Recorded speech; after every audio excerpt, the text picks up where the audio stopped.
본 방송에서 제공하는 투자 정보는 투자 판단에 대한 조언입니다. 방송에서 제공하는 주식의 가치, 가격 상승 및 가격 하락에 대해서는 방송사에서 보장하지 않습니다. 이 시각 주요 뉴스입니다. 원달러 환율이 13개월 만에 장중 1,100원 밑으로 내려갔습니다. 10일 서울 외환시장에서 원달러 환율은 오전 10시 6분 기준으로 달러당 1,099원 40전으로 떨어졌습니다. 원달러 환율은 2시 29분 현재 1,093원 35전을 가리키고 있습니다. 원달러 환율이 장중 달러당 1,100원 밑으로 떨어진 것은 지난해 6월 22일 이후 415일 만입니다. 정부의 여신심사 관리 강화 정책에도 가계대출 증가세가 좀처럼 꺾이지 않고 있습니다. 주택담보대출 위주로 가계빚이 예년보다 빠른 속도로 불어나고 있습니다.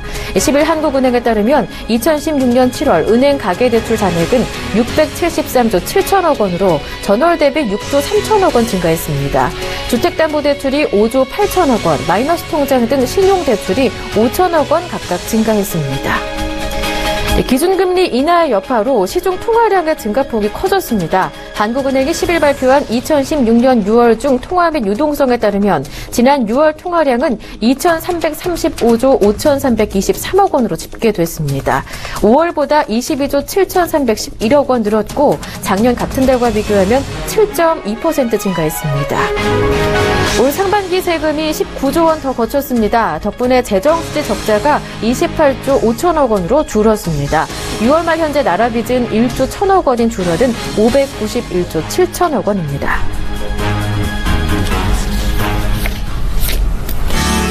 안녕하세요. 오늘장 내일장의 김보람입니다. 원달러 환율이 장중 1,100원 아래로 내려가면서 원화 강세가 이어지고 있습니다. 원달러 환율이 이렇게 1,100원 아래로 내린 것은 13개월 만에 처음인데요.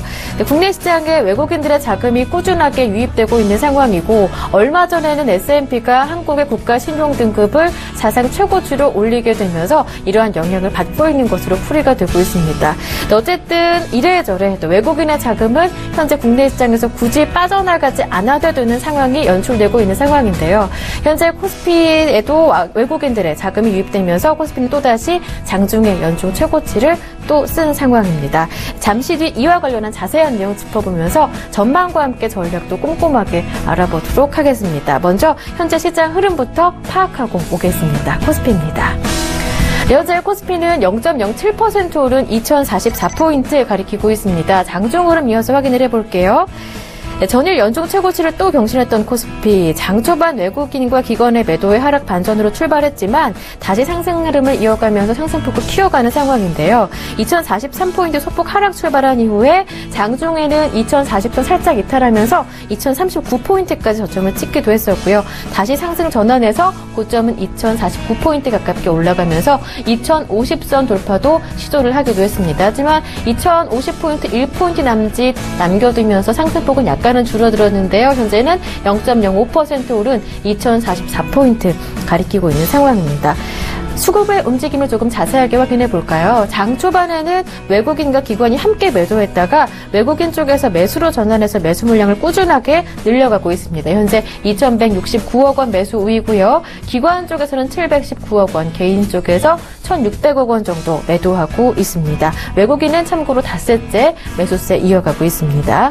이어서 코스닥의 움직임도 확인해 보죠. 네, 코스닥 현재 0.87% 오른 706포인트 가리키고 있습니다. 장중 흐름을 확인해 볼까요? 703포인트에서 소폭 상승 출발한 이후에 702포인트와 706포인트 사이에서 707포인트 사이에서 꾸준하게 상승폭을 늘려가고 있습니다.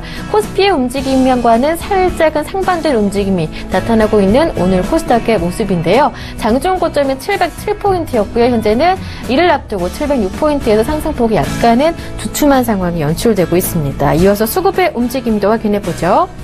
현재 외국인 쪽에서 796억 원 매수 우위고요. 기관 쪽에서는 70억 원 정도 오늘장 관망하고 있다라고 보면 되겠습니다. 외국인과 다른 움직임 개인 쪽에서 나타나고 있습니다.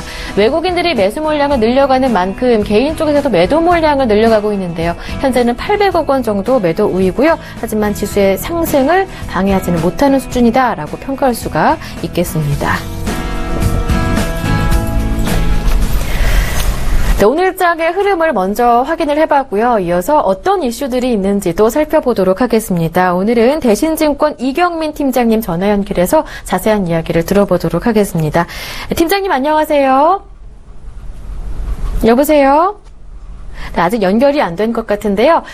오늘장 이슈 정리해보면서 또 전략까지 세워볼 수 있는 시간을 마련하고 있습니다. 네, 오늘 대신증권 이경민 팀장님과 전화 연결을 해서 자세한 이야기를 알아보도록 할 텐데요. 무엇보다도 오늘장에서는 단연 화두가 환율로 떠오르고 있기 때문에 이와 관련해서 외국인들의 수급 긍정적인 전망이 이어질 수 있을지 짚어보면서 또 반면에는 또 수출주에 타격을 줄 수 있기 때문에 수출주의 전망과 함께 여러 가지 이슈들 정리해보는 시간을 오늘 함께 하도록 하겠습니다. 다시 한번 전화 연결을 해볼게요. 대신증권 이경민 팀장님 전화 연결해봅니다. 팀장님 안녕하세요. 예, 안녕하십니까. 네, 반갑습니다. 원달러 환율이 1,100원 선 아래로 내려왔습니다. 어제보다 10원 이상 크게 내리고 있는 오늘장인데요. 이와 관련해서 외국인들의 수급이 국내 시장에서 굳이 빠져나가지 않아도 되는 긍정적인 상황이 만들어졌지만 또 반면에는 수출주에 타격을 주는 것이 아니냐라는 우려도 높아지고 있는 상황입니다. 오늘장 이슈 정리 부탁드리죠. 네, 말씀하셨듯이 가장 큰 이슈 같은 경우는, 일단, 원달러 환율이, 많이 떨어졌다는 점, 특히 1,100원 선을 이틀하면서 1,190원 초반까지 내려왔다는 점이 있겠고요. 그리고 두 번째로는 이런 상황 속에서, 삼성전자가 좀 낙폭이 커지고 있다는 점, 반면에 사드 이슈 관련주, 특히 내수주들이 좀 강한 반등을 보이면서 코스피는 포화권을 유지하고 있다는 이런 세 가지 이슈가 아마 오늘 시장의 키가 아닌가 생각을 하고 있습니다. 네, 알겠습니다. 네, 그렇다면 첫 번째 이슈부터 조금 자세하게 짚어보도록 하겠습니다. 환율의 하락 어떻게 보시는지요? 원달러 환율이 1,190원대 초반까지 내려왔습니다. 지금 현재로서는, 신흥국통화 강세가 이어지는 가운데, 한국의 신용등급 상향 조정 이슈가 좀 시장에, 원달러 환율의 급락을 이야기한 것이 아닌가라는 생각을 하고 있습니다. 그렇다면 여기서 추가적으로 하락할 것인가? 이런 부분들은 그 가능성은 높지 않다고 생각을 합니다. 원달러 환율이 추가적으로 하락할 경우에는 수출주 부담이라든지 한국 경제에 대한 부담도 커질 수 있다는 점에서 금리 인하의 목소리도 커질 수 있고 그로 인해서 시장의 원달러 환율이 반등 시도도 가능하지 않을까라는 생각을 하고 있습니다. 지금은 좀 다소 과도한 하락이 나타나고 있다라고 보시면 될 것으로 생각을 하고 있습니다.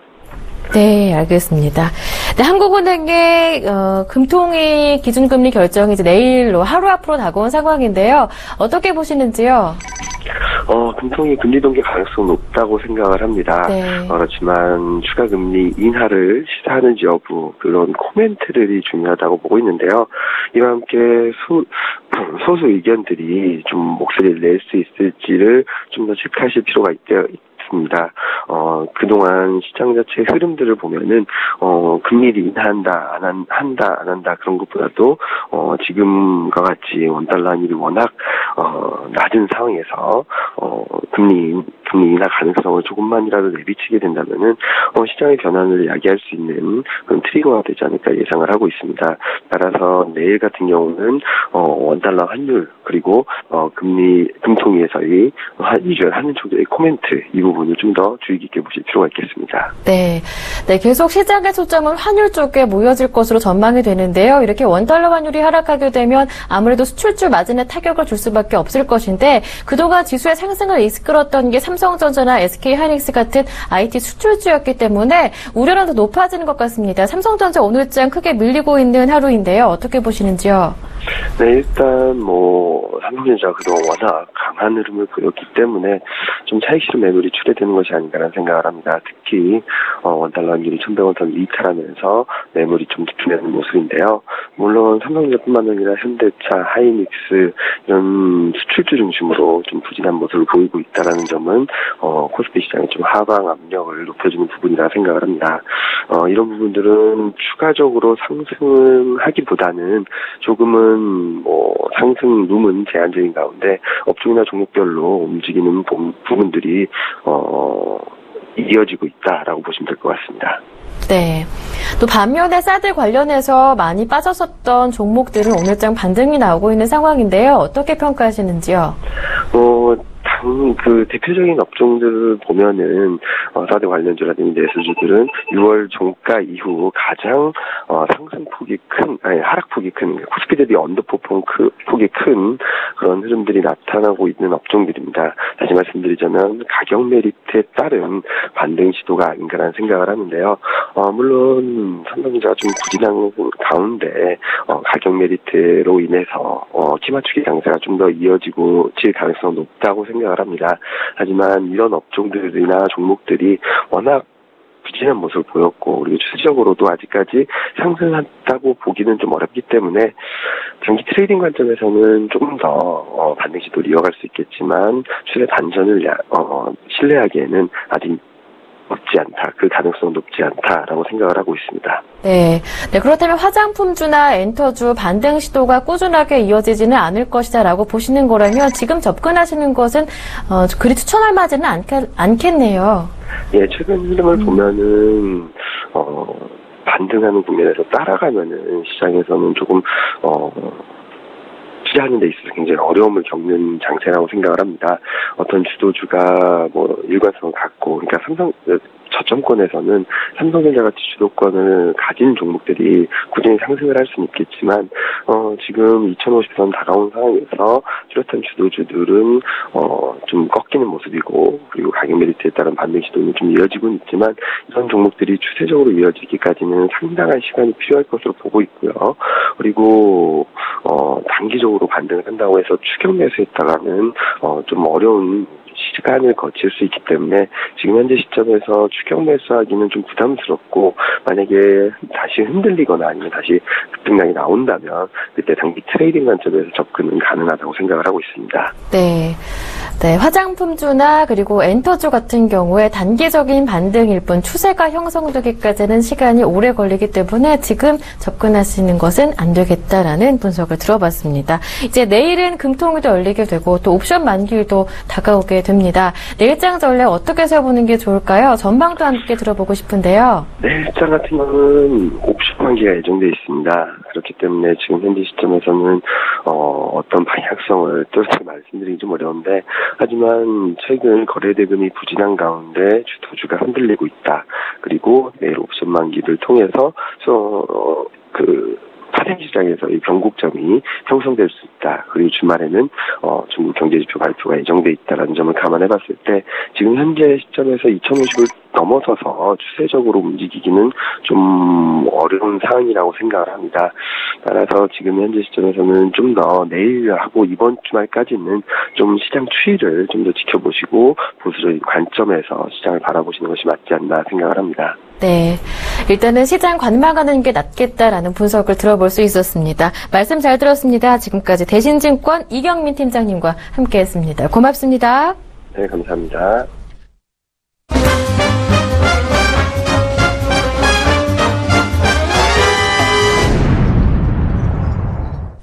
네, 이어서 오늘장 이슈 정리와 함께 특징 업종과 특징 주까지 모두 파헤쳐보는 시간 함께하도록 하겠습니다. 오늘은요, 샘플러스 조비 멘토와 함께합니다. 안녕하세요, 멘토님. 안녕하세요. 네, 반갑습니다. 먼저 시장의 흐름을 확인을 해봐야 할 것 같아요. 코스피 상승 흐름을 꾸준하게 유지하다가 방금 전에 소폭의 하락 전환이 된 상황인데요. 현재 코스피 코스닥 양시장의 흐름 어떻게 보시는지요? 네, 오늘 양시장이 조금 많이 다르다라는 것을 많이 느끼셨을 것 같습니다. 저번에는 이제 코스피가 잘 올라가고 코스닥이 좀 지지부진했던 모습인데요. 오늘은 좀 반대 현상이 좀 나타난 것 같습니다. 코스피가 마이너스 0.06%에서 보합권 쪽에 하락이 나타나고 있고요.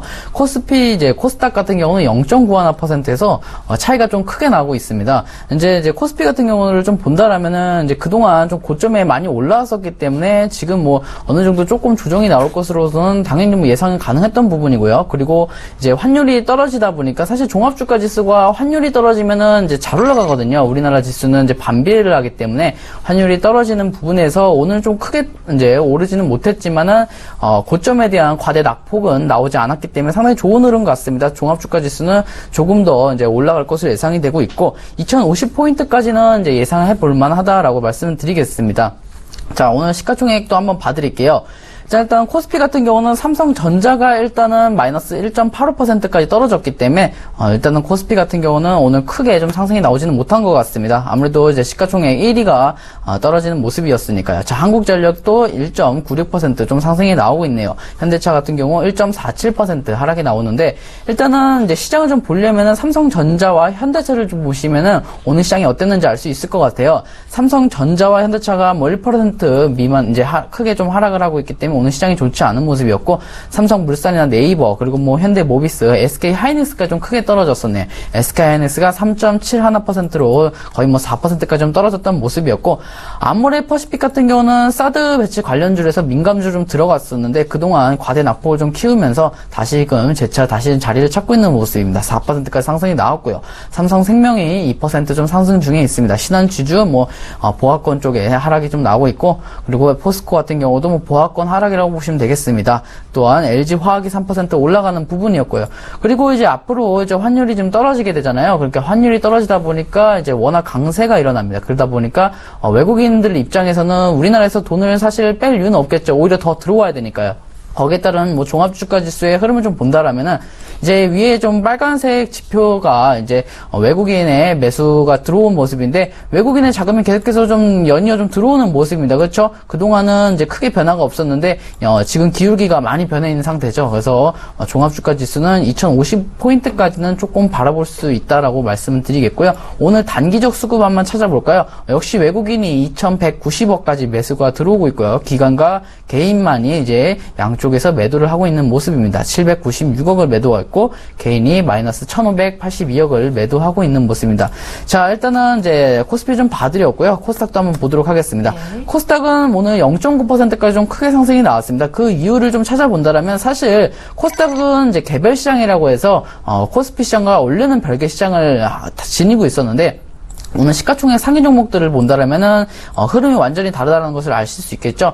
셀트론이 5%까지 이미 상승이 나와버렸습니다. 시가총액 이제 1위가 5%가 상승이 나왔다라는 것은 시장이 떨어질 수가 없다라는 것을 의미합니다. 자, 카카오가 0.11% 그리고 메디톡스가 3.6%까지 상승이 나왔습니다. 메디톡스는 장중에 5%까지 좀 상승이 나왔었는데 1위하고 3위가 이제 5%, 3%까지 상승이 나오면서 아주 크게 상승하는 모습입니다. 일단은 제약바이오 쪽이 상당히 좀 흐름이 좋네요. 바이로메드 역시도 뭐 1.5%까지 좀 상승하는 부분이고요. 그리고 다음에는 뭐 CJ ENM도 7%까지 좀 상승하는 모습입니다. 자, 로엔이 뭐 1%, 그리고 코미팜 역시도 제약바이오 업종이죠. 8%까지 좀 상승하고 있는 모습이네요. 그리고 많이 올라간 것은 뭐 컴투스 5%까지 좀 상승이 나오고 있고요. 케어젠이 3%, 코오롱 생명과학까지 뭐 3%가 나오다 보니까 시가총액 대형주 위주로 크게 상승한 이제 그 탄력을 이제 코스닥 종합으로서 크게 올라가는 모습이었다라고 보시면 되겠습니다. 거기에 따른 이제 좋아 보이는 효과를 좀 보였지만 사실 이제 투자자분들에게서는 중소형주를 많이 들고 있는 부분이 많으세요. 근데 중소형주는 오늘 많이 올라가지는 않았고요. 대형주 위주로만 올라가셨다라고 보시면 되겠습니다. 수급도 한번 봐드리도록 하겠습니다. 기관과 외국인이 양쪽에서 좀 들어오는 모습입니다. 811억 그리고 기관이 75억을 매수하고 있고요. 개인만이 좀 홀로 매도를 하고 있네요. 마이너스 832억으로 좀 보시면 될 것 같고 각각에 대한 이제 대응 전략을 좀 짜드리도록 하겠습니다. 자, 코스피 같은 경우는 앞으로 조금 유동성 자금이 계속 들어올 뿐만 아니라 또 30분 연장에 대한 그 효과로 2050포인트까지는 단기적 좀 조정이 나온다 하더라도 상승 가능성이 있으니까요. 여기까지 한번 매수 가능하다라고 보시면 될 것 같고요. 코스닥 같은 경우는 현재 710포인트 돌파하기가 좀 힘들어 보입니다. 그렇죠?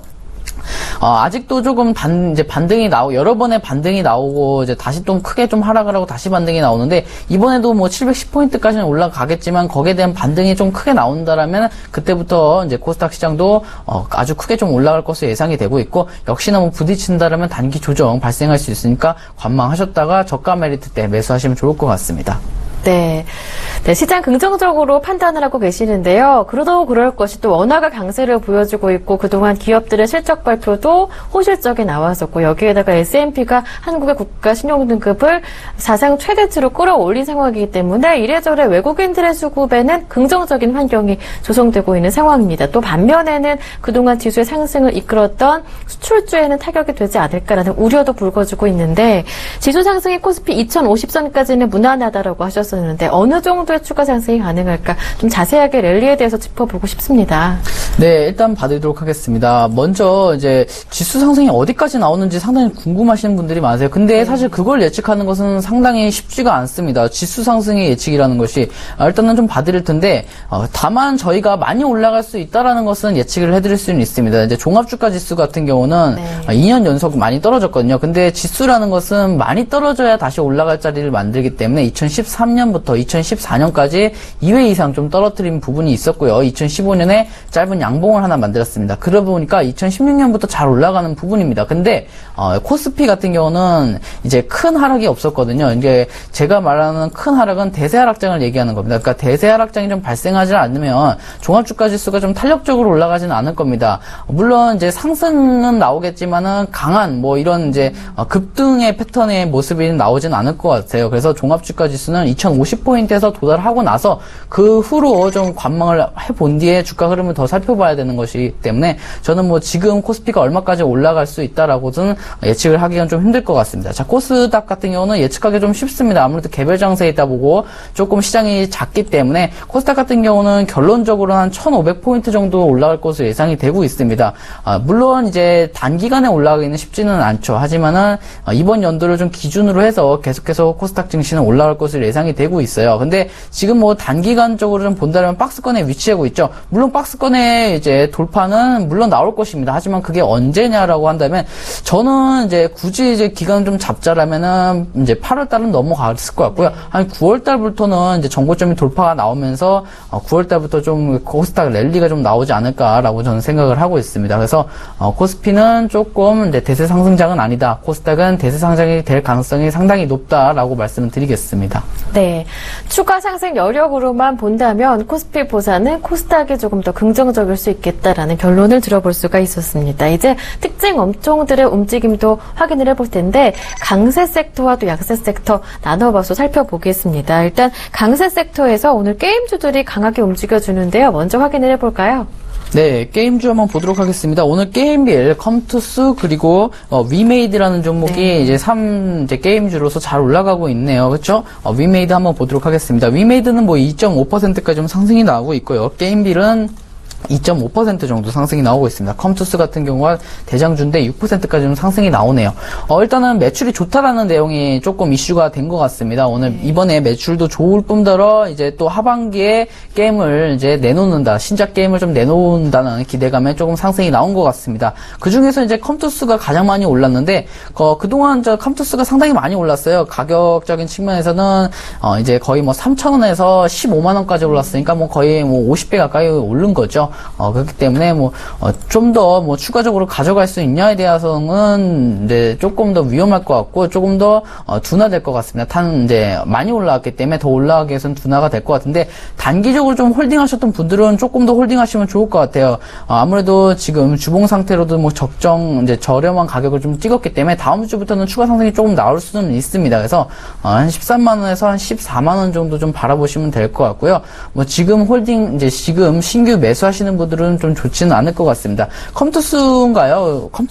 게임빌인가요? 리니지 뭐 2가 나온다라는 얘기가 좀 들어봤었던 것 같은데, 거기에 이제 리니지 같은 경우는 상당히 많이 이제 전작에서, 네, NC 소프트에서 나온다고 합니다. 이제 NC 소프트 한번 주가를 볼까요? NC 소프트가 2.55% 역시 뭐 크게 좀 상승이 좀 나오고 있네요. 대형주인데도 불구하고 3% 가까이 상승이 좀 나오고 있는데, 리니지 2가 나오면서 거기에 대한 이제 전작에 대한 큰 기대감이 2로서 좀 나오는 것으로 예상이 됩니다. 하지만은 이제 서든어택처럼 이제 넥슨에서 좀 발표했던 서든어택 1이 워낙 잘 나갔지만 서든어택 2는 거기에 비해서는 조금 기대에 좀 미치지 못했기 때문에 무조건 이제 시작을 발표한다고 해서 주가가 크게 상승하는 것은 아니니까 한번 이제 발표가 된 이후 이제 게임을 할 수 있는 이제 직접 한번 게임을 해보시고 마음에 드신다라면 그때부터 좀 관심을 가져보시면 좋을 것 같습니다. 네, 알겠습니다. 일단 게임주가 상승세를 나타내고 있지만 지금 접근하기에는 좋지 않은 자리다라는 말씀을 남겨주셨습니다. 이번에는 항공주들의 움직임도 조금 확인을 해볼까요? 항공주 가장 큰 영향을 주는 게 환율과 유가인데 두 가지 모두 우호적인 환경을 조성하고 있는 데다가 또 성수기이기도 합니다. 오늘 주가 크게 오르고 있는 상황인데요. 살펴볼까요?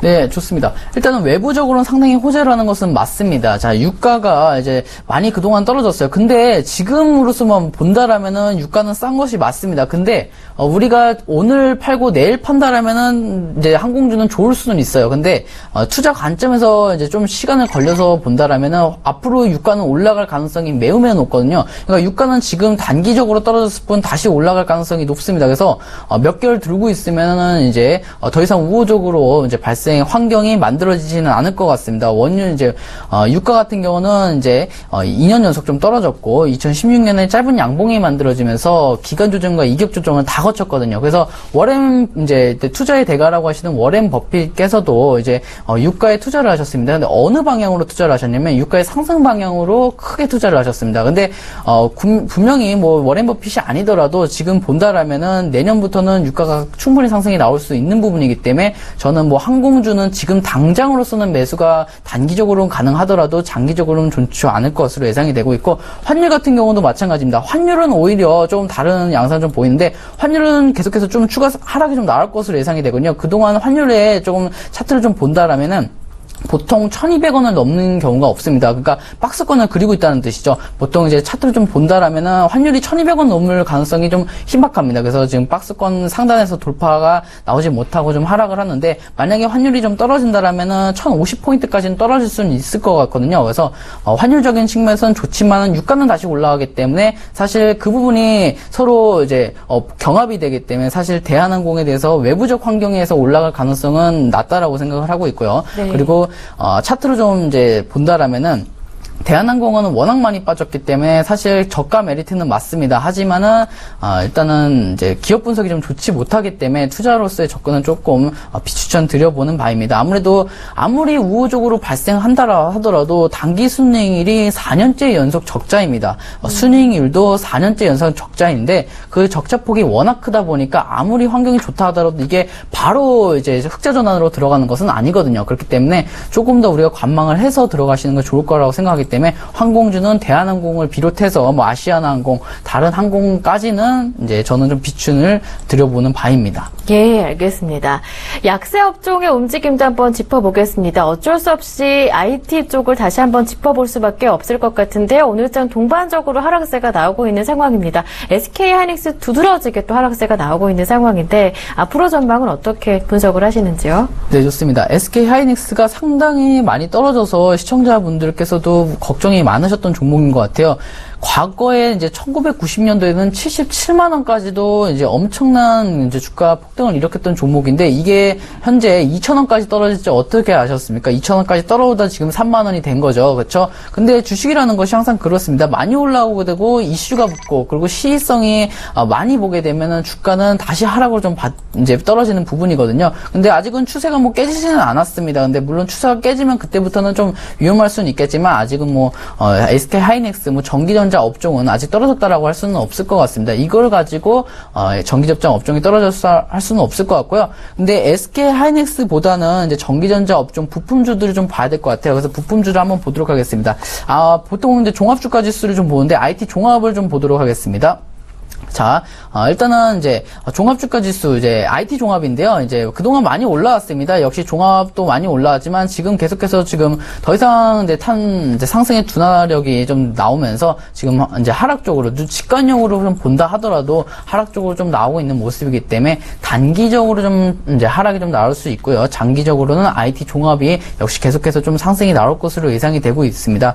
물론 이제 매수를 하신다는 분들은 대형주보다는 차라리 IT 부품주 쪽 그리고 IT 부품에 이제 납품하는 다른 업체들 쪽으로 이제 소형주 위주로 좀 접근하셨으면 좋을 것 같아요. SK하이닉스가 워낙 무겁다 보니까 올라가는 것도 쉽지가 않고요. 그리고 그동안 많이 빠졌기 때문에 시간도 많이 걸릴 가능성이 높습니다. 거기에 대해서 저는 조금 SK하이닉스 비추천 드려보고요. 그리고 나머지 부품주들은 조금 단기 조정을 받을 때 들어가 보시면 좋을 것 같다 말씀드리겠습니다. 네, 알겠습니다.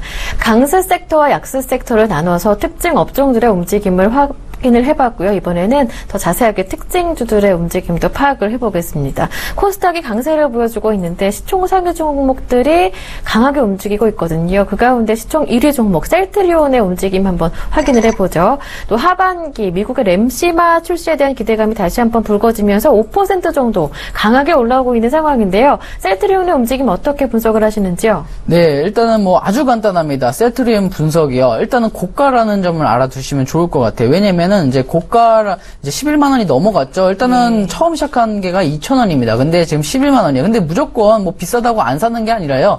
오히려 2,000원짜리 종목이 더 잘 올라가니까 말씀을 드린 겁니다. 셀트리온도 어린 시절이 있었죠. 2,000원 시절이 있었습니까? 그러니까 지금 현재 2,000원이던 종목들이 나중에 미래에서 셀트리온이 될 종목을 잡는 것이 핵심 기술이지 셀트리온 같이 이미 커버린 종목을 더 커질 거라고 예상을 하고 사는 것은 좀 추천드리진 않겠고요. 그거 분석을 좀 해드리도록 하겠습니다. 셀트리온이 이제 주 판매 이제 제품의 램시마라는 종목입니다. 근데 램시마가 이제 가장 먼저 이제 제약을 이제 할 수 있는 제1 이제 제약으로서 나타났다라는 이슈와 그리고 또 중동 쪽에 판매권을 획득했다라는 이유로 좀 상승이 좀 크게 나오고 있습니다. 아무래도 그동안 이 이제 주가 상승을 만들었던 내용이 램시마였기 때문에 계속해서 상승이 나오고 있는데 이 이제 제약 바이오 쪽에서는 제가 이제 제약 쪽 어떤 뭐 의료 쪽에 대해서는 뭐 정확한 뭐 분석이 나올 수는 없겠지만 램시마가 상당히 이제 의료 정밀 쪽에서는 상당히 좀 이슈를 받고 있는 모습인 것 같습니다. 상당히 좀 치료적으로도 이제 의학적으로도 상당히 좀 가치가 높은 것 같습니다. 그래서 많이 상승이 좀 나오고 있는데 사실 뭐 지금 본다라면은 뭐 단기적으로는 추가 상승이 좀 나올 수 있다 하더라도 저는 지금 워낙 고가이기 때문에 추천드리지는 않습니다. 그렇기 때문에 지금 홀딩하셨던 분들만 가격을 좀 제시해드리도록 하겠습니다. 물론 정고점을 돌파할 가능성은 있습니다. 워낙 거래량이 좀 크게 들어왔기 때문에 12만 원이 만약에 돌파가 나온다라면은 13만 원까지 한번 바라보시면 좋겠고요. 네. 13만 원 역시도 이런 강하게 5% 이상의 상승이 좀 나온다라면 계속해서 추가 랠리가 나올 가능성이 높으니까요. 홀딩하셨던 분들만 한번 계속해서 추가적으로 한번 들고 가보시면 좋을 것 같습니다. 네, 셀트리온뿐만이 아니라 제약주 동반적으로 상승세가 나오고 있습니다. 코미팜도 그렇고요. 그리고 JW 신약도 마찬가지로 상승세가 나타나고 있는데 이러한 반등이 마찬가지로 추세적인 상승으로 이어가지는 않을 것이다. 이렇게 보시는 건지요? 네, 역시 뭐 추세적으로는 상승은 나오진 않을 겁니다. 왜냐면 보통 이제 주식이라는 게 처음에는 이제 상승이 나오게 되잖아요. 그럼 같은 업종이나 같은 뭐 어떤 비슷한 성향의 업종들이 따라 올라가는 경우가 있습니다. 근데 좀 시간이 지나면은 이제 개별적으로 변하는 성질이 있습니다. 그러니까 셀트리온이 잘 올라가고 있습니다. 그래서 코미팜도 따라서 잘 올라가고 있는 모습인데 나중에 시간이 지나면 이제 따로따로 움직인다라는 것이죠. 그래서 코미팜은 뭐 지금 추천드릴 자리는 아니겠고요. 따로 뭐 이슈가 나온 것은 아닙니다. 제약바이오 쪽에 올라가면서 달아 올라간 것 같습니다. 메디톡스는 좀 얘기가 다르죠. 메디톡스 같은 경우는 이슈가 좀 나왔었네요. 이노톡스라고 이제 이노톡스의 신약 개발을 했다라는 내용이 나왔네요. 근데 아무래도 제약바이오에서 가장 이제 이슈를 받을 수 있는 게 신약과 이제 임상 실험에 통과했다라는 내용이죠. 거기에 따른 좀 상승이 나온 것 같습니다. 메디톡스 좀 기술적으로 좀 분석을 본다라면은 사실 이제 장기적으로 본다면 더 올라갈 가능성이 큽니다. 그 이유를 좀 말씀을 드린다면은 기술적 분석을 좀 따진다면 거래량이 줄고 있습니다. 거래량이 줄고 있다는 말은 이제 피라미드라고 생각을 해보시겠습니까? 피라미드에서 밑에 모래를 빼지 않으면 계속해서 추가 상승이 좀 나올 가능성이 있거든요. 그러니까 이제 모래가 거래량이라고 보시면 되겠습니다. 거래량이 줄었기 때문에 앞으로 좀 추가 상승이 나올 것으로 예상이 되고 거기에다 또 신약 개발과 더불어서 임상 실험까지 통과한다라면은 역시 뭐 정고점 역시도 돌파할 가능성이 가능성이 높기 때문에 지금 홀딩하셨던 분들만 이제 가져가시면 좋을 것 같고, 메디톡스 역시도 잘 보시면은 18,000원, 만원대 하던 시절이 있거든요. 근데 네. 투자라는 것은 만원대 하던 시절, 그러니까 어린 시절에서 사서 메디톡스 지금 현재 크게 됐을 때 매도를 하는 것이지, 이미 메디톡스는 다 큰 상태에서 더 추가적으로 클 것이라 예상해서 사는 것보다는 차라리 저가 메리트 때 사서 이제 네. 비싸게 파는 것이 좋을 것 같다라고 말씀드리겠습니다. 네, 알겠습니다. 이번에는 샘표 움직임도 다시 한번 살펴볼까요? 어제장에서 급등하는 모습이었는데 분할 상장한 이후에 이렇게 급등세가 이틀째 나타나고 있는 상황입니다. 샘표는 뭐 상한가로 이틀 연속 오르고 있는 상황이고, 샘표 식품도 장 초반에 어제는 조금 밀려섰다가 상승으로 마무리가 됐고 소폭의 상승세가 나오고 있는데, 특히나 이 샘표 집중적으로 봐보고 싶어요. 이렇게 급등세가 나오고 있는 이유 자세하게 분석을 해볼까요? 네, 일단은 뭐 당연히 뭐 이슈 때문에 붙었겠죠. 거래량은 동반해서 상승이 나오고 있는데, 한번 샘표가 어떤 식품인지 보도록 하겠습니다. 식품 업종이네요, 그렇죠? 식품 업종이고 매출 좀 잘 나오니까 문제는 없을 것 같고요. 근데 이제 어저께 이제 감자로 이제 제 ATS는 좀 찍혀 있네요. 감자를 찍혔다라는 것은 사실 상승이 나온다 하더라도, 만약에 감자라면은, 만약에 이제, 이 부분이 사실로 좀 나온다라면은, 사실 뭐 이번에 상한가가 나왔다 하더라도 감자에 대한 비율만큼 깎이기 때문에 사실, 상승이 나온 것은 아니죠. 실제 계좌 수익률에서 상승이 나온 것은 아니기 때문에, 저는 뭐 이렇게, 따로 뭐 이슈가 붙었다고 해서 추가적으로 이제 따라 붙는 것은 좀 위험하다고 생각을 하고 있고요. 그리고 뭐 오늘 상한가가 나왔습니다. 사실 뭐 이슈 때문에 좀 상한가가 나오는 경우가 많습니다. 분할 상장을 했을 경우는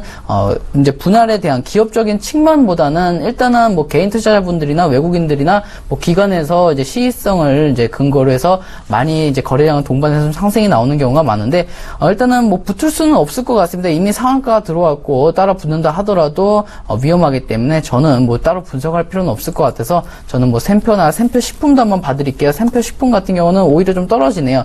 샘표 식품 같은 경우는 상장한 지 2일밖에 안 됐기 때문에 상장한 기업을 좀 다루는 것은 힘들 것 같습니다. 상장 종목을 건드는 것은 상당히 위험하기 때문에 오히려 꾸준하게 수익을 낼 수 있는 기준을 만들어서 들어가는 것이 더 효과적이라고 생각을 하고 있습니다. 네, 알겠습니다. 이제는 정치 테마주도 한번 살펴보겠습니다. 어제 이정현 의원이 새누리당의 신임 당대표로 당선됐다라는 소식이 들려왔었는데, 관련 인물 테마주들이 움직이고 있고요. 그리고 또 반기문 테마주가 친박 이정현 새누리당 대표의 선출 소식에 급등을 하고 있는 상황이고, 또 반면에는 김무성 테마주들이 하락하고 있는 모습이 포착이 되고 있는데요.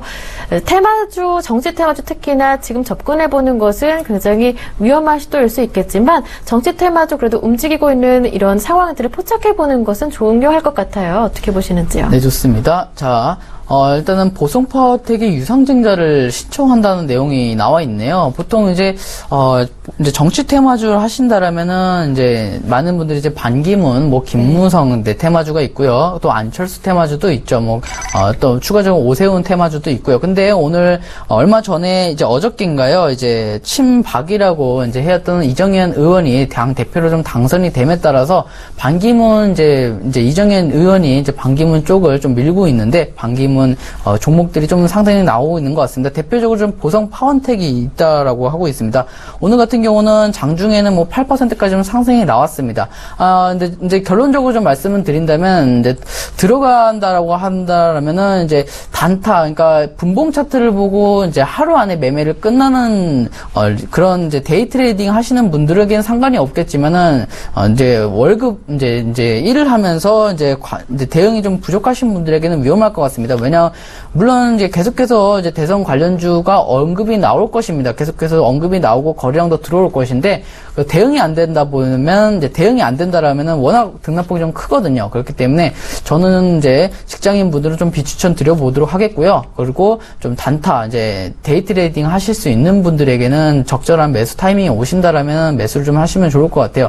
거기에 대한 이제 반사 이익을 좀 떨어지는 부분인데, MK라는 종목인데, 김무성 관련주가 좀 많이 떨어지고 있네요. 김무성 관련주가 오늘 마이너스 7%까지 좀 떨어지고 있는 것 같습니다.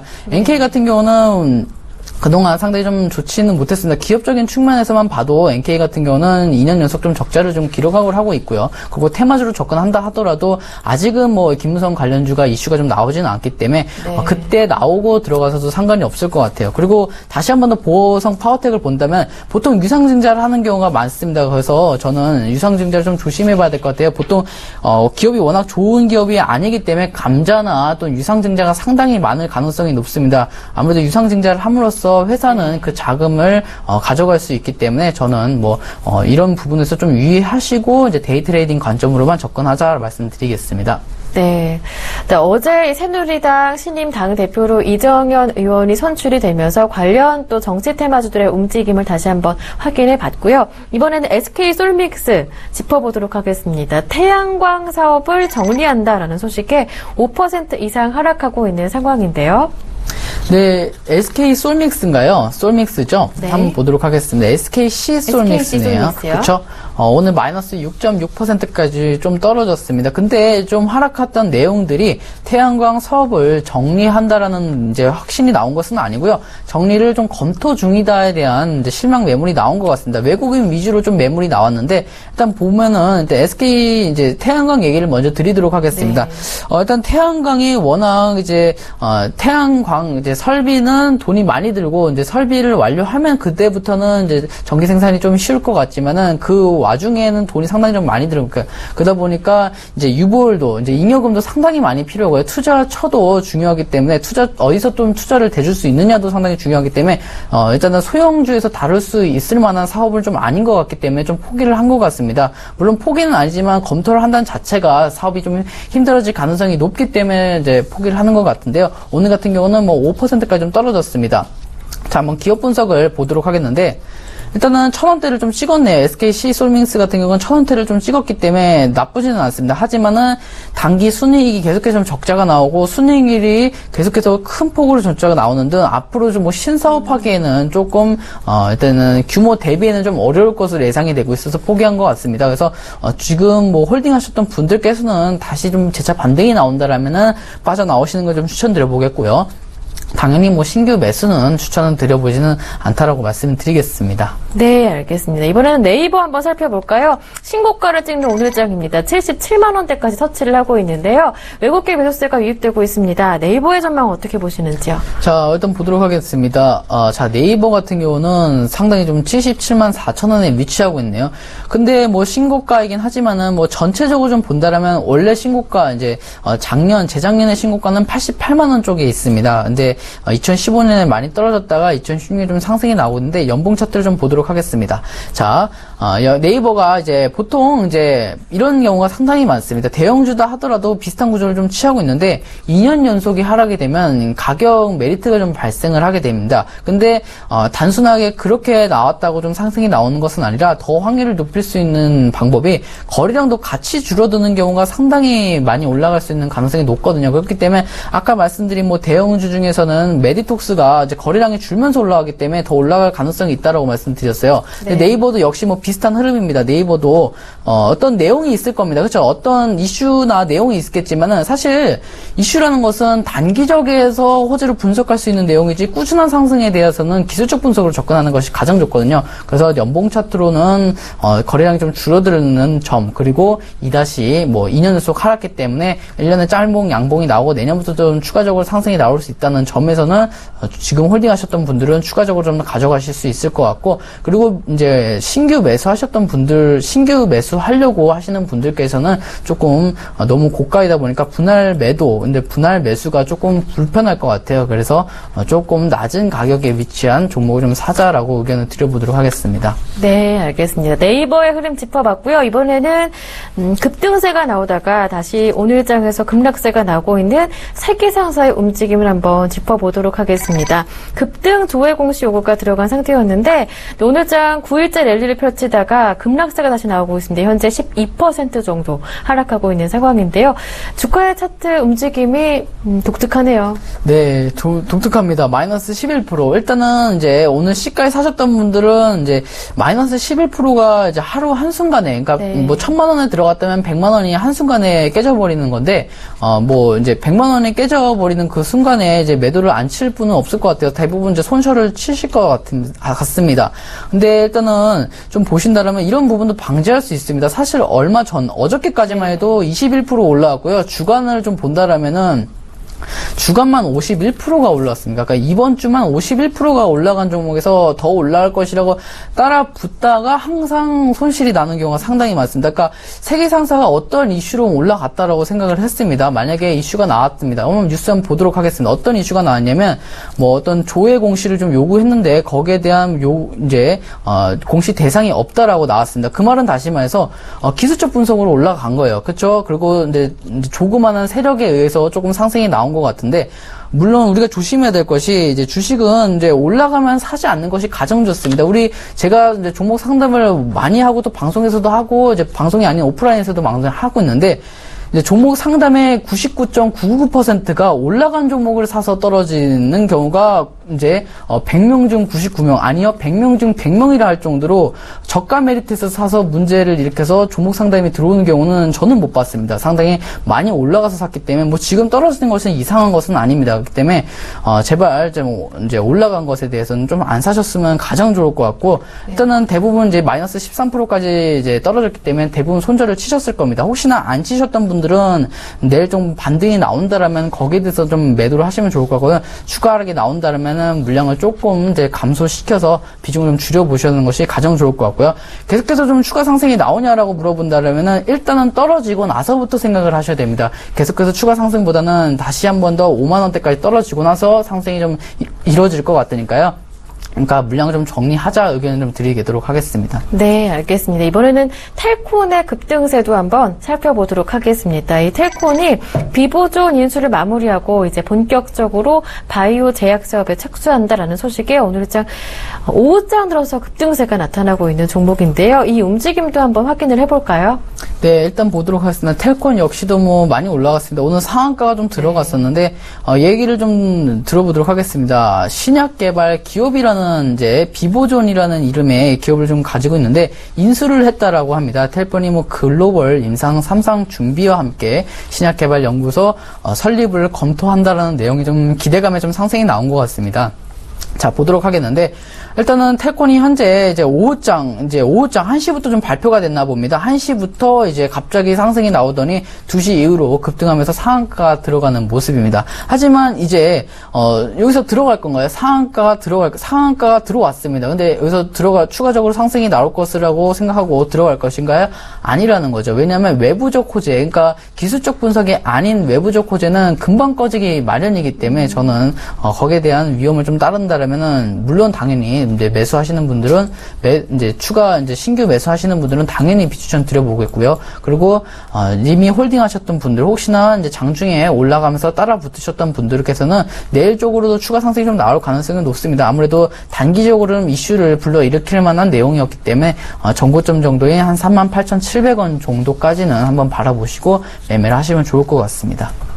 네, 이어서 AP 위성통신의 움직임도 한번 확인을 해볼까요? AP 우주항공 합병의 장중에 또 상한가로 움직이는 모습이었는데요. 네, 일단은 뭐 자회사 합병이라는 내용이 있네요. 일단은 대부분이 이제 합병, 그리고 뭐 분할 상장, 그렇죠? 그리고 뭐 또 이제 가격을 좀 이제 분할해서 들어가는 경우가 이제 개인 투자자분들이나 기관이나 상당히 좀 시의성이 높은 이제 그런 내용이기 때문에 거래량이 좀 나오는 것 같습니다. 오늘 상한가가 좀 들어갔는데 결국에는 뭐 똑같습니다. 상한가를 뭐 따라 들어갈 거냐? 아니라는 거죠. 항상 주식은 뭐 하루 종목을 대박 터뜨려서 성공한 사람은 없습니다. 이건 로또가 아니거든요. 그렇죠? 주식을 좀 장난으로 하시면 안 될 것 같고요. 이미 상한가가 들어갔으니까 뭐 따로 분석할 건 없을 것 같지만은 일단은 뭐 신규 매수하셨던 분들은 요게 대한 내용이 좀 추가적으로 상승이 나올 것 같아요. 왜냐면 이제 거래량도 같이 들어왔기 때문에 거기에 대한 추가 상승이 한 이제 정고점 정도에는 한 12,000원, 12,900원 정도 한번 보시고 대응하시면 좋을 것 같고 당연히 뭐 신규 매수는 아니다라고 말씀드릴게요. 그리고 많은 분들이 이제 제가 이렇게 말씀을 드리면 다음날 추가 상승이 나오는 종목도 있습니다. 물론 그렇죠. 자기의 원칙을 좀 지키다 보면은 이제 원칙에 어긋나서 움직이는 종목들도 있어요. 근데 그게 중요한 게 아니거든요. 왜냐면 주식은 이제 확률입니다. 한 번에서 잘 나가서 성공하는 게 아니라 이제 확률적으로 높은 것을 계속해서 반복을 하면서 이제 주식의 수익률을 높이는 거기 때문에 이제 제가 그래서 뭐 추가 사고로 상승이 나온다 하더라도 추가 이제 들어가지 말라고 하는 종목들도 있으니까요. 뭐 떨어진다라는 것을 의미하지 않는다라는 것을 유의해 주시기 바라겠습니다. 네, 알겠습니다. 이렇게 특징주들의 움직임도 모두 자세하게 파악을 해봤고요. 이번에는 오늘 조비멘토님께서 종목 세일즈에서 추천해 주셨던 루멘스 다시 한번 AS를 받아보는 시간 함께 하겠습니다. 루멘스 현재 0.5% 정도 오르고 있는데요. 이제 곧 장 마감을 앞두고 있습니다. 전략 다시 한번 점검을 해볼까요? 네, 알겠습니다. 일단은 이제 루멘스가 대형주거든요. 이제 코스닥 대형주인데도 불구하고 4,000원에 위치해 있다는 점과 그리고 이제 2014년에 자회사인 루멘스가 이제 루멘스 홀딩스 지주회사죠. 지주회사가 6,000원대 매매를 이제 매수를 좀 크게 들어왔습니다. 그리고 또 하나 더 루멘스가 이제 자기 주식을 매수하는 이제 자기 매수 주식을 좀 매수했는데 그 단가가 이제 6,000원 정도거든요. 그래서 지주회사와 루멘스가 루멘스를 매수한 자사주 매입이 다 6,000원대에 위치해 있기 때문에 지금 회사의 관련 이제 기업이 매수한 단가보다 낮은 것과 그리고 이제 주봉 차트에 이제 2주 연속 좀 빠졌고 1개월에 한 주에 양봉이 좀 들어왔기 때문에 다음 주부터는 조금 상승이 나올 수 있다는 점 그리고 하나 더 말씀을 드린다라면은 이제 큰 그림을 좀 본다라면은 이제 여기서부터 잘 빠지지 않는다라는 점에서 좀 시간을 두면 잘 올라갈 것이라 예상이 되고 있고요. 그리고 물론 이런 자리에서도 좀 추가적으로 올라갈 수는 있습니다. 물론 이런 자리에서 추가적으로 올라갈 수는 있어요. 근데 많은 분들이 이제 시간을 좀 단축시키자고자 올라가는 종목을 좀 따라 붙는 경우가 있는데 오히려 그것 때문에 손실 나는 경우가 더 많지 않습니까? 그렇죠? 지금까지 뭐 주식을 해보셨지만 오히려 더 빨리 더 단기간에 수익을 내려다가 더 손실 나는 경우가 많기 때문에 아예 차라리 그런 부분을 욕심 좀 버리시고 싸게 매수하셨다가 많이 올라오게 되면 그때 매도하는 전략을 좀 들여보는 바입니다. 네, 손절 가격이 얼마인가요? 네, 손절가가 지금 이제 사실 손절가는 의미 없게 만들어놨는데요. 777원의 손절가를 잡아놨습니다. 팔지 말자라는 말씀이신 네, 거죠? 결국엔 팔지 말자라는 말이고요. 지금 종목 세일즈에서도 지금 손실 중인 건 있지만 손절친 종목 없이 모두 다 수익 실현을 했습니다. 그렇죠? 그렇기 때문에 뭐 앞으로도 제가 뭐 이런 운이 좋아서 이런 종목들을 잡아오는 게 아닙니다. 종목에 잡는 방법이 일정하게 기준이 있기 때문에 손실 없이 다 수익 실현을 하는 거기 때문에 역시 루멘스도 뭐 777원은 잡아놨고요. 목표가는 짧게 잡았습니다. 아무래도 시장이 좀 위에 있기 때문에 짧게 잡았는데 한 목표가가 4,500원 좀 넘어서 한 4,600원 정도 잡은 것 같습니다. 한번 종목 세일즈 한번 보시면 될 것 같고요. 네. 목표가는 언제든 이제 기간에 비례해서 올라가기 때문에 목표가는 얼마든 팔아도 상관은 없을 것 같습니다. 네, 일단은 4,570원에 네. 제시를 해주셨고요. 루멘스 오늘 살펴봤는데요. 저평가된 종목이기 때문에 지금 단기로 접근하시기에 괜찮겠다라는 말씀이십니다. 손절가는 거의 의미 없는 가격대니까요. 팔지 말자라는 이야기로 들으면 되겠네요. 종목 세일즈 추천 종목까지 다시 한번 짚어봤고요. 계속해서 종가 공략주가 이어집니다.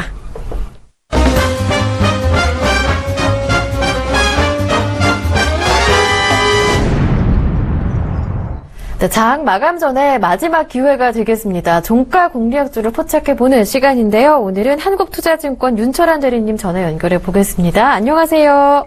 예, 안녕하세요. 네, 오늘 종가 공략주 어떤 종목인가요? 저는 이제 오늘은 네. SM 지금 갖고 나왔습니다. 예. 예, 이 종목을 이제 모르시는 분은 없을 텐데, 일단은 개괄적으로 이제 먼저 얘기를 해드리면, 사실은 이제 우리나라 이제 사드 도입 결정에 따라서 뭐 중국의 이제 보복 조치로 인해서 뭐 엔터주들이 좀 이제 좀 위기가 온 거 아니냐라는 이제 막연한 공포 심리가 이제 팽배해지고 있었었는데 뭐 그렇기 때문에라서 그런지 기관들이 이제 뭐 묻지마 매도 공개를 좀 이제 펼쳤습니다. 그래서 이 SM뿐만이 아니라 YG 엔터테인먼트도 그렇고 뭐 엔터주들이 줄줄이 이제 최저가를 좀 기록하고 있었었는데 오히려 지금은 저는 오늘 좀 집중하고자 하는 거는 실적이나 이런 것도 다 있지만 저가 공략을 좀 해보자라는 게 주요 포인트입니다.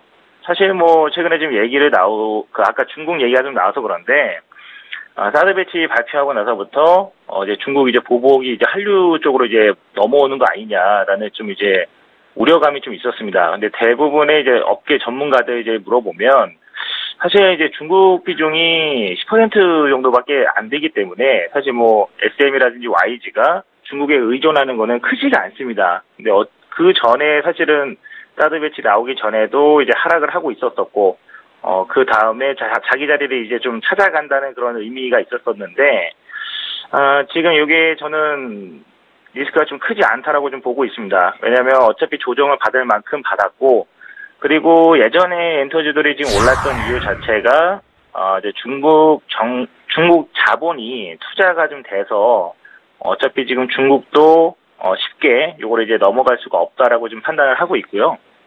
실제적으로 이제 얼마 전에 배우 김세현 씨가 이제 중국 화장품 관련돼가지고 두 편의 좀 신규 모델도 계약하면서 사드 괴담이 좀 이제 뭐 너무 오버했던 거 아니냐라는 얘기도 나오고 있습니다. 그래 그런 상황에서 이제 제가 지금 SM을 좀 집중해 봤을 때는 뭐 포인트가 한 5가지 정도 좀 있습니다.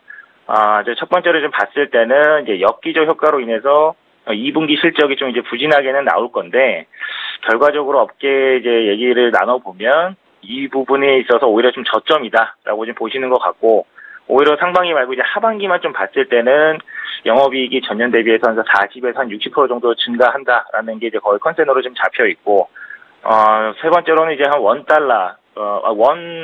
100엔 이제 상승에 따라서 결국 이제 일본 쪽으로 좀 집중을 하고 있기 때문에 수혜를 볼 것이다라는 얘기가 좀 있고 마지막으로 이제 자회사 SM CNC도 올해 좀 흑자 전환을 하게 되기 때문에 그 부분에 좀 이제 주목을 하고 있습니다.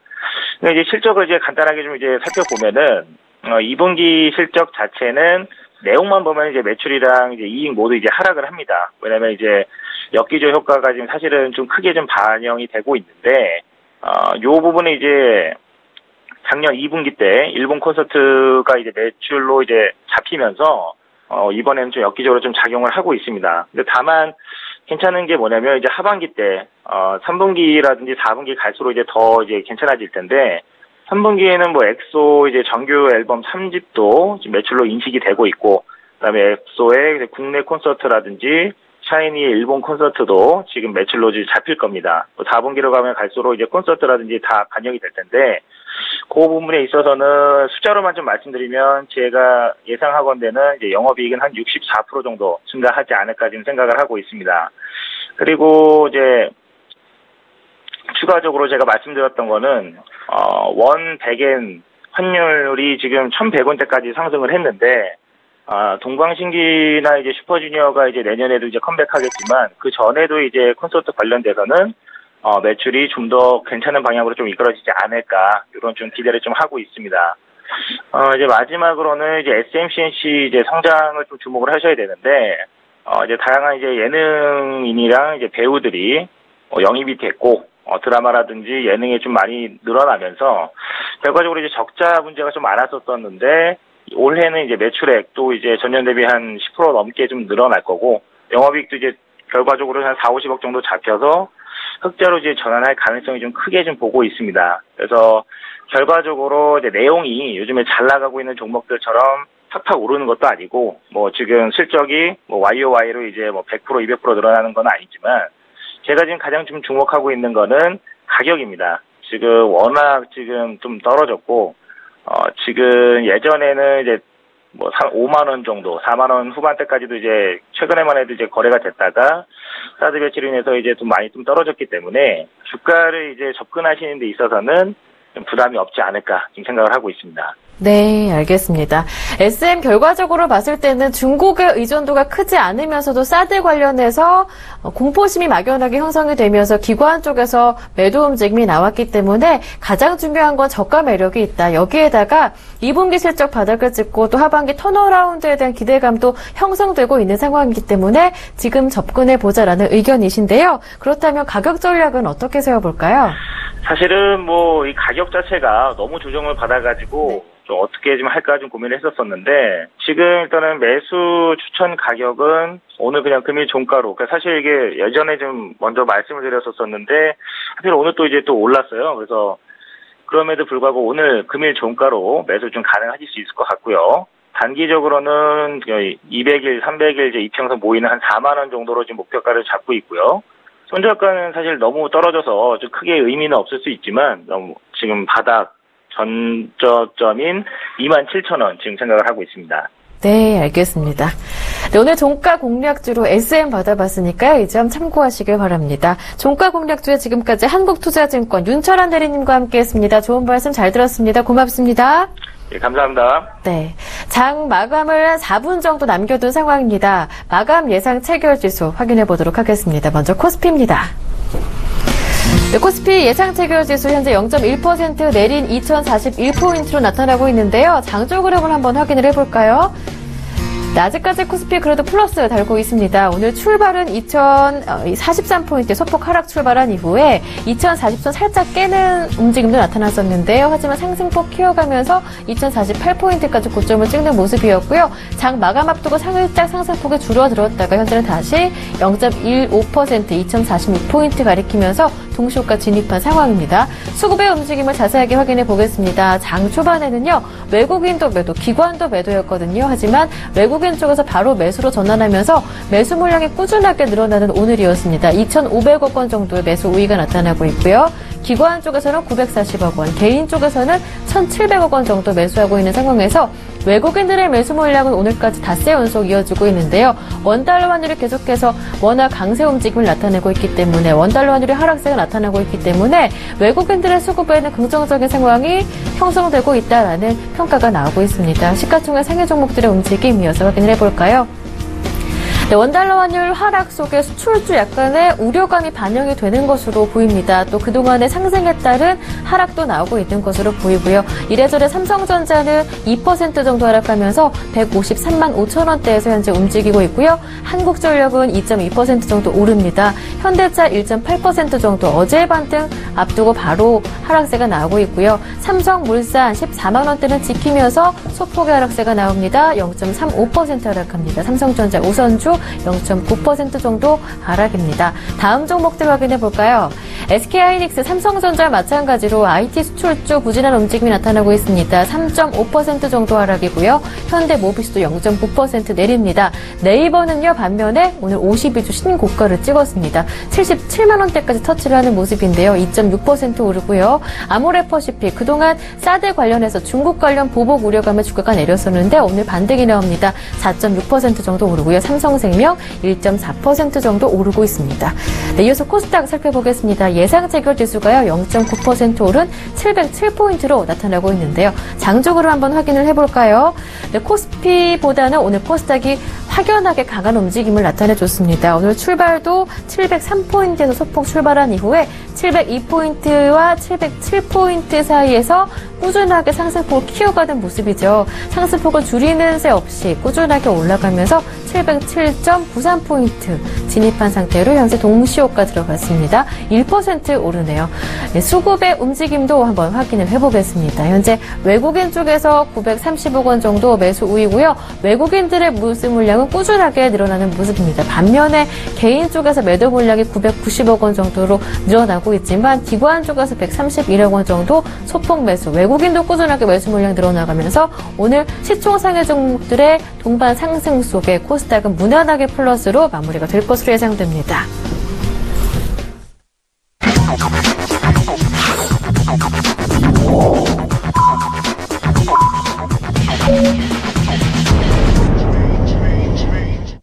네. 오늘 장 마무리가 됐습니다. 클로징 벨이 울렸는데요. 코스피도 빨간불, 코스닥도 무난하게 1% 정도의 빨간불로 마무리가 되는 오늘 장입니다. 조비 멘토님과 함께 마감 상황부터 짚어볼까요? 네, 좋습니다. 일단은 상당히 좀 기분 좋은 일입니다. 일단 양시장이 빨간불로 마감을 했다라는 점이 참 좋습니다. 2044.64포인트에서 보합권적인 0.03% 이제 상승이 좀 나왔습니다. 아까 말씀드렸듯이 이제 종합주가 지수는 그 전에 이제 7월 달에 고점을 돌파했기 때문에 다음 고점이 2050포인트까지는 뭐 무난하게 일단은 올라갈 것으로 예상이 되고 있습니다. 물론 뭐 기술적 분석도 상당히 중요하지만은 이제 심리적 분석인 2050포인트까지는 뭐 크게 무난하게 어렵지 않게 올라갈 것으로 예상이 되고 있고요. 그리고 2050포인트 위로부터는 또다시 이제 기술적 분석과 관망이 좀 들어가야 될 것 같습니다. 그래서 지금 매수하셨던 분들께서는 앞으로 좀 시장이 이제 주 단위로는 좀 좋을 것으로 예상이 되고 있으니까 너무 뭐 크게 걱정하실 필요는 없다라고 생각을 하고 있습니다. 자, 오늘 코스닥이 좀 많이 올라갔습니다. 물론 장중에는 뭐 1%까지 좀 상승이 나왔지만 장 종료에서는 0.96%로 조금 마감이 된 모습입니다. 707.47포인트에서 마감이 됐는데 코스닥 같은 경우는 앞으로 좀 급등의 좀 시점이 좀 다가오는 것 같습니다. 아무래도 710포인트가 그 이제 기점 중에 하나인데 710포인트를 좀 돌파가 나온다라면은 아무래도 온갖 증권사와 또 언론에서 좀 다룰 것으로 예상이 되고 있습니다. 그 다음에 이제 좀 랠리가 나온다라면은 750포인트 또 그 다음에는 780포인트 그 이후로부터는 이제 열려 있다고 보시면 되겠습니다. 그 말은 다시 말해서 제가 아까 제시했던 1500포인트까지는 추가적으로 계속해서 올라갈 가능성이 매우 높다라고 예상이 되고 있으니까요. 사실 뭐 지금 이제 주식을 하시는 분들은 18년 만에 오는 어떤 기회라고 좀 가져보셨으면 좋을 것 같아요. 물론 단기간에 일어난 일은 아니겠지만은 이번 일이 지나게 되면은 뭐 18년 뒤에나 17년 뒤에나 다시 오게 될 시장이다 보니까 지금 뭐 재테크 하시는 분들은 오히려 지금 코스닥 시장이 상당히 좋을 것으로 예상이 되고 있습니다. 그렇기 때문에 너무 걱정하지 말자라고 의견을 드려보도록 하겠습니다. 네, 알겠습니다. 마감 상황 짚어봤고요. 이번에는 외환시장 마감 동향도 알아보도록 하겠습니다. 샘플러스 김세영 멘토님 전화 연결돼 있습니다. 멘토님 안녕하세요. 네, 안녕하세요. 자, 원달러 환율이 전일보다 10원 이상 내린 오늘 하루입니다. 자세한 마감 동향 짚어볼까요? 네, 오늘 원달러 환율이 많이 떨어졌는데요. 네. 대파락을 해서 현재 1,094원입니다. 이게 이제 작년 6월 달에 한번 그 장중에 1,100원 터치를 했는데요. 그리고 5월 달을 감안하게 된다면 15개월 만에 1,100원을 터치하게 됩니다.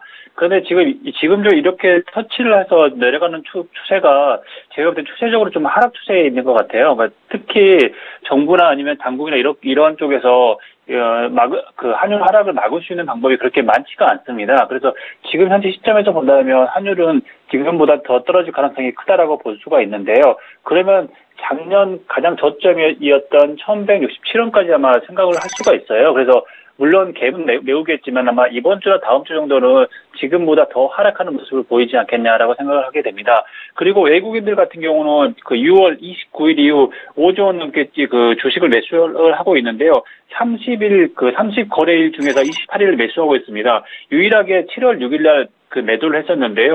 4,277억 정도를 주식을 매도를 했습니다. 그런데 이날 매도를 한 거는 그 전날 공매도를 공개를 하게 되는데요. 저녁 6시에. 이 부분에서 제가 볼 때는 반사적으로 주식을 매도하지 않았냐라는 생각을 듭니다. 그러면 이 부분을 제외한다면 거의 30일 거래 중에서 대부분을 지금 브렉시트 이후에 사고 있다라고 볼 수가 있는데요. 결과적으로 주식을 하려면 원화가 필요하고요. 그리고 달러를 팔게 되지 않습니까? 그럼으로써 원화가 현재 강세가 되고 있다. 그리고 달러가 떨어지고 있다. 달러 가치가 우리나라에서는 떨어지고 있다. 그리고 환율도 떨어지고 있다라고 볼 수가 있는데요. 이 부분이 언제까지 진행이 될 거냐라고 본다면 제가 볼 때는 어쨌든 9월 21일 날 FOMC 회의가 있으니까 이 회의 때까지는 기다릴 거다라고 볼 수가 있고요. 어쨌든 8월달 장은 환율이 계속 떨어질 거다라고 볼 수가 있고요. 최근에 환율 트렌드를 보게 된다면 이렇습니다. 7월달 같은 경우는 환율이 떨어졌는데요. 5월달 같은 경우는 5월달에 시작하면서 환율이 올랐어요. 그리고 3월달, 4월달 같은 경우는 환율이 떨어졌는데요. 3월 시작하면서부터 1,245원에서부터 1,150원까지 쭉 떨어졌거든요. 이분이 어떠냐면 8월달부터는 7월달부터 8월달로 계속 떨어지고 있는 부분이 아마 제가 볼 때는 8월달 다음 주까지는 아마 계속 떨어지는 모습이 보이지 않을까 생각이 들어서 수출주 관련돼서 주식은 제가 볼 때는 그렇게 눈여겨볼 필요가 없다라고 저는 보고 있습니다. 위안원 환율을 한번 보겠는데요. 위안원 환율이 지금 현재 0.62위안 정도 됩니다. 그러니까 100위안당 100위안당 16,540원 정도 되는데요. 이게 3개월 전에는 18,000원대였습니다. 그러니까 이완화 가치가 떨어지고 있다는 걸 의미하고 있죠. 그러니까 무역 수지가 흑자를 나고 있어요, 중국이. 그런데 7월달 무역 수지가 523억 달러 정도 흑자를 냈는데요.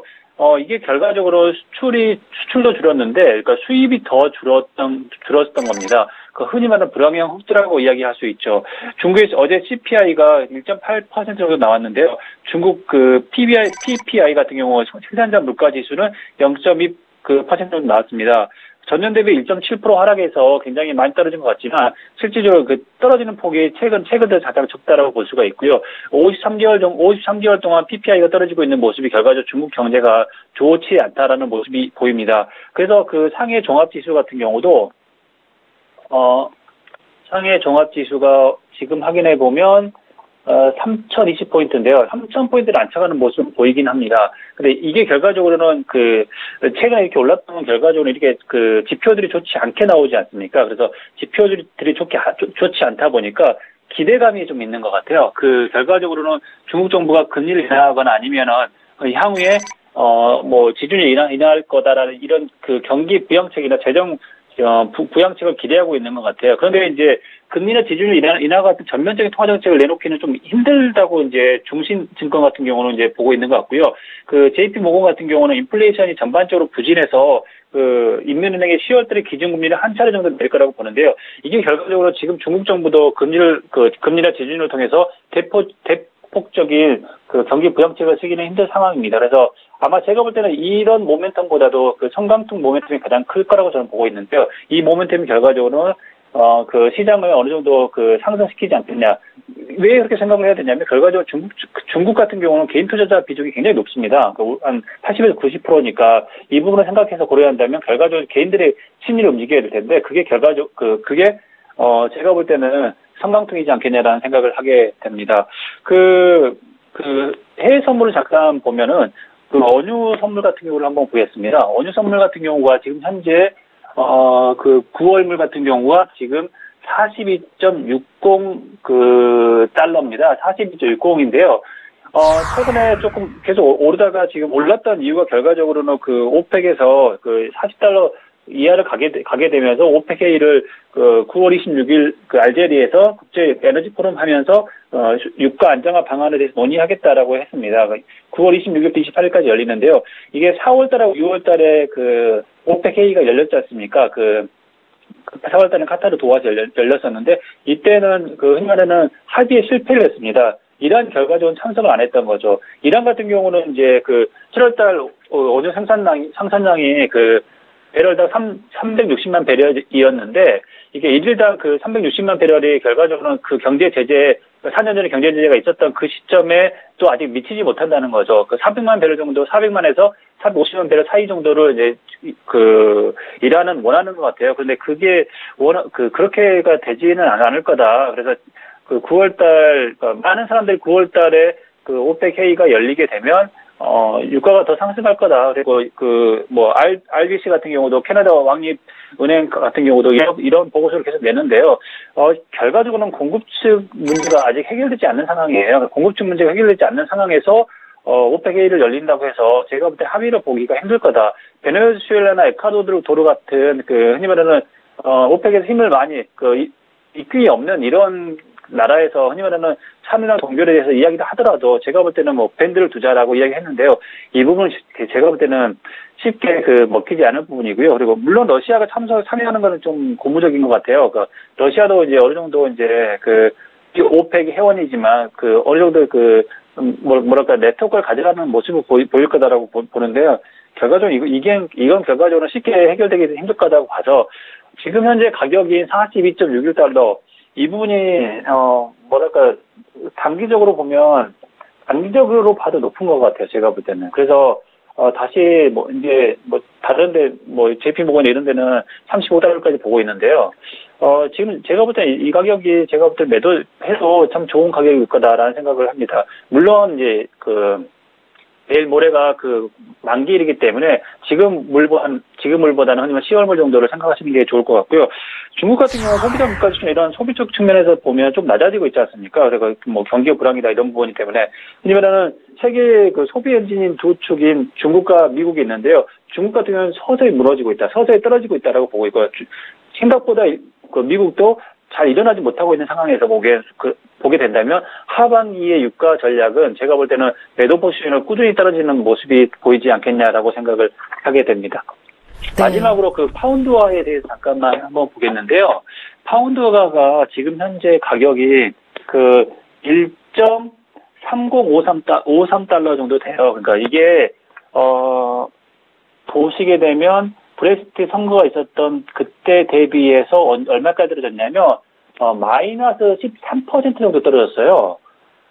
생각보다 많이 안 떨어진 겁니다. 리먼 브러더스 사태가 일어났을 때 그 파운드화 가치가 마이너스 30%까지 떨어졌거든요. 그래서 그때 대비해서 지금 현재 마이너스 13% 정도면 많이 떨어진 건 아니다. IMF 같은 경우는 굉장히 보수적으로 경제 전망을 하게 되는데요. 내년도 영국의 경제 성장률을 마이너스 1% 정도 봅니다. 굉장히 보수적이죠. 다른 투자은행 같은 경우는 더 안 좋다고 봤는데, 이렇게 파운드가 떨어지게 되면서 수출 기업들이 좋을 거다, 영국의 수출 기업들이 좋을 거다라는 이야기도 나오지만, 영국 같은 경우는 수출을 많이 하진 않아요.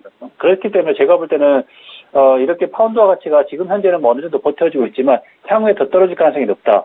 그래서 이제 RBS라고 해서 로열 뱅크 오브 스코틀랜드에서는 뭐라고 했냐면 이게 파운드 가치가 1.20까지 떨어질 수도 있다. 중기적으로. 그리고 메릴린치 같은 경우는 이게 더 떨어져서 1.1이나 1.15달러까지 떨어질 수 있다라고 보는데요. 물론 그때까지 떨어진다면 왜냐면은 파운드 가치가 싸기 때문에 영국의 부동산이나 아니면 주식을 살려고 해서 들어오는 직접 투자자들이 늘어나기 때문에 결과적으로는 제가 볼 때는 이게 다시 반등할 거다라고 보는데요. 예를 들면은 이제 리먼 브러더스 사태가 있었던 2008년 때 같은 경우도 파운드 가치가 마이너스 30% 정도 됐지 않습니까? 그럴 때 이제 영국의 직접 투자하는 두첩 투자자들이 많이 늘어났습니다. 그래서 이제 반등을 하게 되는데요. 결과적으로 영국이 원하는 것들은 이런 모습이지 않겠냐라고 봐서 파운드 가치가 흔히 말하는 중기적으로 본다면 제가 볼 때는 매도 포지션이지만 어느 정도 1.2달러 정도까지 떨어진다면 다시 매수를 가져가서 레인지 투자 전략을 가져가는 게 좋지 않겠냐라고 생각을 하게 됩니다. 그래서 지금 현재 보게 된다면 간단히 정리하면은 중국 같은 경우는 제가 볼 때는 지금 꾸준히 ETF나 아니면 중국 지수를 사는 것도 좋을 것 같고요. 원달러 같은 경우는 지금보다 더 떨어질 가능성이 있기 때문에 제가 볼 때는 지금 섣불리 사는 것보다도 좀 더 기다렸다가 바닥을 다지고 나서 사는 게 좋지 않겠냐 생각을 하게 됩니다. 네, 말씀 잘 들었습니다. 네, 지금까지 김세영 멘토와 함께 했습니다. 네, 이어서 내일의 주요 일정 화면 통해 확인해 드리겠습니다. 네, 내일은 옵션 만기일입니다. 선현물 외국인의 순매수 지속 여부와 또 규모가 관건이 될 것으로 예상이 되고 있습니다. 이때 여전히 또 프로그램 매수 우위는 또 긍정적인 흐름이 전개될 것이다라는 전망이 나오고 있으니까요. 내일 흐름 한번 주목해 보시고요. 또 8월 금융통화위원회가 열리게 되죠. 시장에서는 한은이 본회의에서 현행 1.25% 기준금리를 동결할 것이라는 전망이 우세하게 나오고 있습니다. 2분기 경제지표가 예상보다 나쁘지 않은 데다가 브렉시트 또 미국의 금리 인상 등 대외 리스크가 높은 상황에서 한국은행이 당장 추가 금리 인하를 선택할 가능성이 낮다는 것으로 분석이 되고 있습니다. 또 서울중앙지검 형사 5부는 8월 11일 오전 10시에 폭스바겐 배출가스 조작 의혹을 받고 있는 유어네스 타머 아우디 폭스바겐 코리아 총괄 사장을 피해자 신분으로 소환하여 조사할 예정입니다. 검찰은 타머 회장에 대한 소환 조사에서 소프트웨어 교체를 보고받고 지시한 사실이 있는지와 이 과정에서 독일 본사는 어떤 역할을 했는지를 집중 추궁할 방침인 것으로 알려졌습니다. 마지막으로 미국은 7월 수출입 물가지수를 발표합니다. 네, 내일 옵션 만기일이고요. 또 금토일의 금리 결정까지 겹친 하루입니다. 전망은 어떻게 내다보시는지요, 조비 멘토님? 네, 일단은 먼저 설명을 드릴게요. 옵션 만기일에 대한 내용입니다. 옵션 만기일은 저번 달에서도 말씀을 좀 드렸었는데 특히 이제 주가가 어디에 위치해 있냐에 따라서 이 옵션 만기일이 변하는 경우가 상당히 많은데 지금 같은 경우는 저번 이제 저번 달에도 옵션 만기일이 좀 있었는데 그 달에는 큰 이제 하락이나 이제 상승이 좀 나오진 않았고요. 보통의 어떤 음봉으로서 남았던 방법 이제 기억이 납니다. 그래서 이번 이제 내일에도 옵션 만기일은 특별하게는 문제가 없을 것 같더라고 예상이 되기 때문에 뭐 원래 매매하시던 그대로 하시면 될 것 같고요. 뭐 따로 큰 하락이나 뭐 큰 상승이 따로 나오지는 않을 것 같다 말씀을 드리겠고요. 내일 좀 더 중요한 것이 이제 옵션 만기일보다 중요한 것이 내일 금융통화위원회에서 발표하는 이제 금리 인하, 금리 인상과 관련된 내용인 것 같습니다. 현재는 이제 얼마 전에 이제 1.5%에서 1.25%로 내렸죠. 근데 여기서 추가 이제 하락이 좀 나올 것이냐, 추가적으로 좀 상승할 것이냐, 좀 동결할 것이냐에 대한 내용인데 사실 뭐 예상은 해놓을 수는 있겠습니다. 저는 뭐 개인적으로 역시 뭐 동결을 할 가능성이 높다라고 생각을 하겠지만 역시 뭐 예상을 깨는 게 금융통화위원회이기 때문에 한번 쭉 바라보시는 것이 좋을 것 같고요.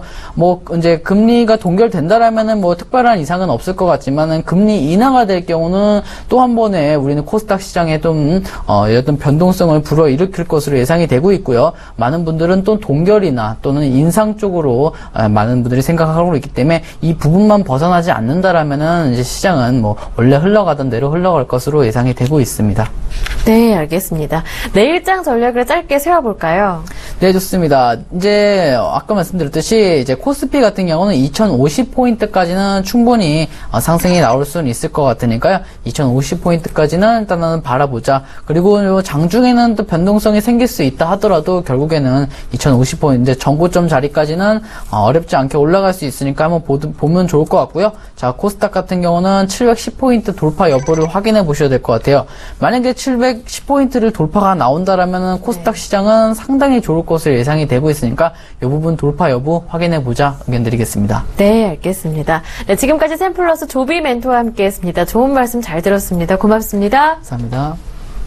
네, 오늘 저희가 준비한 내용은 여기까지입니다. 함께해 주신 여러분 고맙습니다.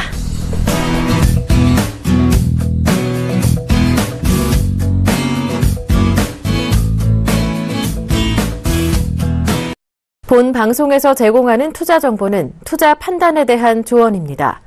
방송에서 제공하는 주식의 가치, 가격 상승 및 가격 하락에 대해서는 방송사에서 보장하지 않습니다.